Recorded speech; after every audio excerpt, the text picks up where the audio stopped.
ചില ദിവസങ്ങൾ മനോഹരമാക്കാൻ വലിയ വലിയ ആഘോഷങ്ങളൊന്നും വേണമെന്നില്ല. നമ്മെ സന്തോഷിപ്പിക്കുന്ന കൊച്ചു കൊച്ചു കാര്യങ്ങൾ മതി. അങ്ങനെ ഒരു ദിവസമായിരുന്നു ഇന്ന്. അമ്മയോടും ചേച്ചിയോടും കൂടെ ഇന്ന് ഇലയടയൊക്കെ ചുട്ടു. ഞങ്ങളുടെ കൊച്ചു കൊച്ചു വർത്തമാനങ്ങളും അപ്പം വേവുന്ന മണവുമെല്ലാം മനസ്സിൽ ഒത്തിരി സന്തോഷം നിറച്ചു. പിന്നെ ഞാനും ചേച്ചിയും അച്ഛനും കൂടെ കൂവയൊക്കെ പറിക്കാനായി തൊടിയിലേക്ക് പോയി. കൂവ കുറച്ച് കിട്ടി. ഇനി അതൊക്കെ പൊടിയാക്കി എടുക്കണം.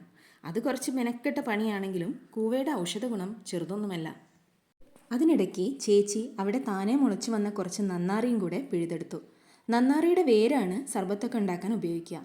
ഇത് സർബത്തൊന്നും ഉണ്ടാക്കാനൊന്നുമില്ല, എങ്കിലും നമ്മൾ കുടിക്കാനുള്ള വെള്ളമൊക്കെ തിളപ്പിക്കുമ്പോൾ അതിലിട്ടാൽ നല്ലൊരു ടേസ്റ്റ് കിട്ടും. പിന്നെ ഒരു വാഴക്കുലയും കിട്ടി കേട്ടോ. ജീവിതം തിരക്കിൽപ്പെട്ട് ഇങ്ങനെ ഒഴുകിപ്പോകുമ്പോഴും കുടുംബം ഒരുമിച്ചൊരു ചെറിയ ജോലി, ചൂടുള്ളൊരപ്പം, ഒന്നിച്ചിരുന്നൊരു ചായ കുടി, ഇതൊക്കെ മതി ഒരു ദിവസം മനോഹരമാക്കാൻ.